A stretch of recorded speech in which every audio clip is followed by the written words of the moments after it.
Good morning students. मैं संजय कुमार, सहायक आचार्य रसायन शास्त्र, SNKP राजकीय महाविद्यालय नीमकाथन, आपका ऑनलाइन क्लास में स्वागत है। BSc पार्ट फर्स्ट में रसायन शास्त्र में जो पेपर थर्ड चलता है भौतिक रसायन, आज हम उसकी जो फर्स्ट यूनिट है लिक्विड स्टेट, उसके बारे में चर्चा करेंगे। द्रव अवस्था। तो आपने जो 11th क्लास में पढ़ा होगा कि द्रव क्या होता है, द्रव कितने प्रकार, पदार्थ क्या होता है, पदार्थ कितने प्रकार के होते हैं, ये आपने अच्छे से उसमें पढ़ा है। तो पदार्थ क्या है? जिसका अस्तित्व होता है, जिसका कुछ मास होता है, वह क्या कहलाता है? पदार्थ कहलाता है। रूम टेम्परेचर पर पदार्थ की 3 अवस्थाएं एग्जिस्ट करती हैं: ठोस, द्रव, गैस। और उच्च ताप पर कौन सी स्टेट होती? चौथी, plasma state at higher temperature, जैसे 10 की घात 5 केल्विन, 10 की घात 6 केल्विन। सन होता है ना, सूर्य का जो कोर होता है सेंटर में, जो हाइड्रोजन होता है वो प्लाज्मा स्टेट में होता है। और जो हाइड्रोजन बम की बात करें, हाइड्रोजन जो फ्यूल है वो कब आता है बम की श्रेणी में? जब उसको इतना टेम्परेचर दिया जाए, कितना? 10 की घात 5 से 10 की घात 6 केल्विन या उसके आसपास की रेंज का। तो उस स्थिति में हाइड्रोजन प्लाज्मा स्टेट में चला जाता है और बाद में इसमें विस्फोट होता है। तो रूम टेम्परेचर पर 3 अवस्थाएं हैं, जो हमारे तीनों अवस्थाएं जो फिजिकल केमिस्ट्री है उसमें तीनों जो अवस्थाओं के बारे में अलग अलग यूनिट में चर्चा करेंगे। तो फर्स्ट जो लिक्विड है वो फर्स्ट यूनिट में है, गैस सेकंड में, और थर्ड में सॉलिड स्टेट है, जो मैंने पिछली क्लास में आपको सिलेबस के बारे में बताया था। अब कौन डिसाइड करता है कि पदार्थ ठोस में होगा या द्रव में होगा या गैस अवस्था में होगा? तो इनके जो अणुओं के मध्य अंतराणविक जो अट्रैक्शन फोर्स है, इंटरमोलिक्यूलर फोर्सेज होते हैं, वो डिसाइड करते हैं कि पदार्थ ठोस होगा या द्रव होगा या गैस होगा। तो हम लिक्विड को अलग से बात न करके हम तीनों जो अवस्थाएं हैं उनमें हम क्या करते हैं? स्ट्रक्चरल डिफरेंस देखते हैं कि उनमें कौन कौन सी प्रॉपर्टी में क्या क्या डिफरेंस होते हैं। तो जो लिक्विड होता है, लिक्विड का क्या होता है कि पदार्थ की वह अवस्था जिसमें पदार्थ का आकार निश्चित होता है तथा आयतन निश्चित होता है, उसे क्या कहते हैं? द्रव अवस्था कहते हैं। तो हमारे सामने जो स्ट्रक्चरल डिफरेंस की बात की, उसमें हम पहली प्रॉपर्टी की बात कर रहे हैं कि अंतराण्विक व अंतर परमाणविक दूरी, इंटरमोलिकुलर या इंटर एटॉमिक जो डिस्टेंस होती है उसके बारे में चर्चा करते हैं। तो देखो, जहां फोर्स स्ट्रोंग होगा तो कण क्या होंगे? पास पास होंगे। तो उस स्थिति में क्या होगा? जो इंटरमोलिकुलर डिस्टेंस है वो क्या होगी? कम होगी। और तो जो अंतराण्विक आकर्षण बल सबसे अधिक मजबूत किस में होते हैं? ठोसों में होते हैं। तो जो ये इंटरमोलिकुलर जो फोर्स है वही लगभग सारी प्रॉपर्टीज को डिसाइड करता है कि इसमें ज़्यादा होगी या कम होगी। तो ठोसों में क्या होते हैं? अंतराण्विक जो आकर्षण बल होते हैं सबसे अधिक मजबूत होते हैं, स्ट्रोंग होते हैं। कंपैरिजन किसके? इन दोनों के कंपैरिजन। तो इस स्थिति में जब अट्रैक्शन फोर्स ज़्यादा होता है तो क्या होगा? जो डिस्टेंस होगी, इंटर मोलिकुलर जो डिस्टेंस होगी वो कम होगी। और यहाँ पर क्या होता है? सबसे वीक होता है अट्रैक्शन फोर्स। गैस में क्या होता है? सबसे वीक। तो इस स्थिति में क्या होगा? यहाँ पर क्या होंगे? कण क्या होंगे? दूर दूर होंगे। तो जो इंटरमोलिकुलर जो क्या होती है डिस्टेंस, वो सबसे कम होगी इन तीनों की तुलना में। और जो द्रव है, द्रव में क्या होता है कि जो इंटरमोलिकुलर जो डिस्टेंस है ठोस की तुलना में कम होती है, वह गैस की ठोस की तुलना में क्या होती है? अधिक। और गैस की तुलना में कम होगी। कहने का मतलब इन दोनों के मध्य की होगी। अब दूसरी जो प्रॉपर्टी है, जो तीसरी प्रॉपर्टी, आयतन व आकार, वॉल्यूम एंड शेप। तो ठोस में क्या होता है कि ठोस, जैसे ये पेन है, ये ठोस उसमें है, तो ये क्या है, एक फिक्स स्टेट में है, एक शेप में है। तो इस जो ठोसों का क्या होता है, आकार व आयतन दोनों क्या होता है, निश्चित होता है। और जो द्रव होते हैं, द्रव का क्या होता है, आयतन निश्चित होता है लेकिन आकार अनिश्चित होता है। तो आकार कैसा होता है, जिस पात्र में डालते हैं द्रव का आकार वैसा ही हो जाता है। जैसे पानी गिलास में लोगे तो गिलास के जैसा हो जाएगा, अगर फर्श परात में लोगे तो परात जैसा हो जाएगा, या पतीले में डालेंगे तो पतीले जैसा हो जाएगा। लेकिन उसका वॉल्यूम क्या होता है, फिक्स्ड होता है। और गैसों का क्या होता है, दोनों ही अनिश्चित होता है। जैसे 1 लीटर गैस है, अगर उसका प्रेशर कम कर दिया जाए, जैसे सिलेंडर भरी हुई है, तो वो किस में विसरण होने लग जाता है, वह एनवायरनमेंट में चली जाती है। तो क्या होता है, आयतन भी लगातार बढ़ेगा और आकार भी क्या होगा, चेंज होता रहेगा। तो अब ये तो तीसरी प्रॉपर्टी की बात होगी। अब बात करते हैं कि डेंसिटी क्या होती है।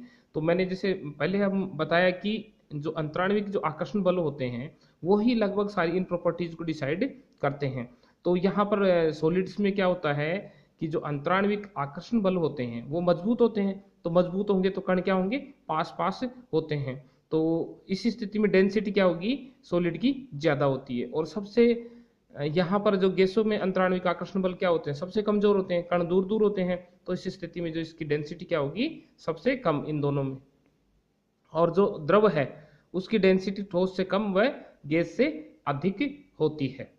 तो ये लगभग जब आप अट्रैक्शन फोर्स वाली कहानी समझ में आ जाएगी तो आपको लगभग सारी जो प्रॉपर्टीज इनकी, जो ठोस, द्रव और गैस, तीनों के आपके समझ में आने लग जाएगी।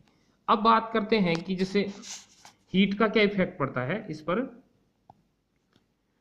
तो ठोस को जब उसके गलनांक पर गर्म किया जाता है, किस पर, ठोस को जब उसके मेल्टिंग पॉइंट पे पर गर्म किया जाता है, तो ठोस किस में बदल जाता है, लिक्विड में। और लिक्विड को जब उसके बॉइलिंग पॉइंट अर्थात क्वथनांक पर हीट दी जाती है, तो लिक्विड किस में बदल जाता है, गैस में बदल जाता है। और इसी प्रकार जब गैस को हम गर्म करते हैं तो गैस क्या हो जाती है, और गर्म हो जाती है। तो ये हीट का इफेक्ट आप देख रहे हैं यहाँ पर। सॉलिड मेल्टिंग पॉइंट पे गर्म करेंगे तो ये क्या हो जाएगा, लिक्विड में बदल जाएगा, और लिक्विड किस में, गैस में। तो ये इफेक्ट किसका, हीट का इफेक्ट आप देख रहे हैं। अब जो 6 प्रॉपर्टी की बात कर रहा हूँ, कंप्रेसिबिलिटी, संपीड़िता। संपीड़िता क्या होता है, किसी के पदार्थ के दबने का गुण, कि आप उसको कितना कंप्रेस कर सकते हैं। तो कंप्रेस वो पदार्थ होता है जिसमें क्या होता है, अंतराण्विक दूरी अधिक होती है, अणु दूर दूर होते हैं, तो उनमें क्या होता है, कंप्रेसिबिलिटी का गुण क्या होता है, सबसे अधिक होता है। तो ये गुण किस में होता है, गैसों में सबसे अधिक होता है। और जो द्रव होते हैं, द्रव में गैस की तुलना में क्या होता है, कम, और ठोस की तुलना में अधिक होती है कंप्रेसिबिलिटी की प्रॉपर्टी। क्योंकि द्रव में क्या होता है कि जो टोटल वॉल्यूम होता है उसका 3% क्या होता है, वैकेंसी रहती है, रिक्तियां रहती है। तो इसमें थोड़ा दबने का गुण होता है, लेकिन सबसे अधिक किसमें होता है, गैस में। तो गैस को क्या करते हैं, हम दबा के किस में भर लेते हैं, सिलेंडर में। आयतन भी कम हो जाता है और वह गैस किसमें, कंप्रेस करने पर किस में चली जाती है, द्रव अवस्था में बदल जाती है। और जो ठोसों में कंप्रेसिबिलिटी का गुण नेग्लिजिबल होता है, नगण्य होता है। अब बात करें जैसे विसरण का गुण क्या होता है, डिफ्यूजन क्या होता है। डिफ्यूजन का क्या होता है, जैसे गैस क्या हो रही है, high pressure to lower pressure, उसका क्या होता है, फ्लो होता है। तो ठोस में तो ऐसा कुछ नहीं, जैसे जब तक ठोस पे बल, बाहरी बल नहीं लगाएंगे तब तक हम उसको उठा के अपने आप जाएगा नहीं। तो ठोस में तो ये प्रॉपर्टी नहीं पाई जाती। और जो गैसों में, ये गैसों की प्रॉपर्टी होती है डिफ्यूजन। डिफ्यूजन का मतलब गैस का higher pressure to lower pressure उसका फ्लो होना, वो क्या कहलाता है, डिफ्यूजन कहलाता है। जैसे कमरे में एक जगह आप परफ्यूम छोड़ते हो तो दूसरी जगह अपने आप उसकी स्मेल आने लग जाती है। तो ये किसकी वजह से हो रहा है, डिफ्यूजन की वजह से हो रहा है। और जो लिक्विड्स है, लिक्विड्स को एक लिक्विड दूसरे लिक्विड में क्या होता है, डिफ्यूज्ड होता है, विसरित होता है। अब जो नेक्स्ट प्रॉपर्टी है, विस्कोसिटी, शांता। शांता क्या है कि द्रव के जो, जब द्रव बहता है तो उसके बहने के गुण का जो बल विरोध करता है, क्या करता है, बल विरोध करता है। बल के का कौन सा, जो द्रव की लेयर्स होती हैं, लेयर के मध्य क्या होता है, एक बल लगता है, जो घर्षण बल लगता है, वो क्या करता है, इसके फ्लो को कम करता है। तो वह बल जो गैस के फ्लो का विरोध करता है वो क्या कहलाता है, विस्कोसिटी कहलाता है। तो जो विस्कोसिटी किसका प्रॉपर्टी है, किसकी है, लिक्विड्स की होती है, और ठोस में ये गुण नहीं होते। और जो गैस होती है कहाँ से कहाँ फ्लो होती है, higher pressure to lower pressure flow होती है। अब बात करें जैसे सरफेस टेंशन, तो सरफेस टेंशन क्या है, पृष्ठ तनाव। पृष्ठ तनाव क्या है, किसी द्रव की पृष्ठ के एकांक लंबवत क्षेत्रफल पर, किसी द्रव की पृष्ठ के एकांक लंबवत क्षेत्रफल पर जो फोर्स लगता है, जिसकी वजह से जो सरफेस पे क्या हो जाता है, तनाव, जो टेंशन जनरेट होती है, तो उसे क्या बोलते हैं, सरफेस टेंशन कहते हैं। और सरफेस टेंशन की वजह से ही जैसे द्रव का जल का सरफेस टेंशन काफ़ी ज़्यादा होता है, उस वजह से ही जहाज वगैरह इसमें आसानी से तैर पाती है। तो सरफेस टेंशन किसका प्रॉपर्टी है, लिक्विड्स की प्रॉपर्टी होती है।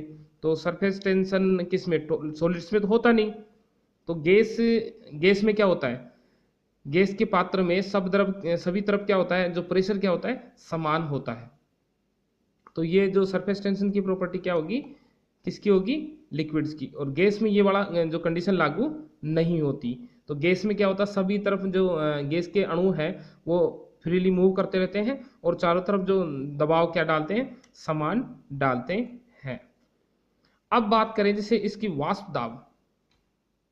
वाष्प दाब होता क्या है कि किसी द्रव की सतह पर साम्य अवस्था में उसकी वाष्प के द्वारा डाला गया दाब, या बोले संघनित तंत्र, बंद तंत्र में किसी साम्य अवस्था पर किसी द्रव की सतह पर उसकी वाष्प द्वारा डाला गया दाब क्या कहलाता है, वाष्प दाब कहलाता है।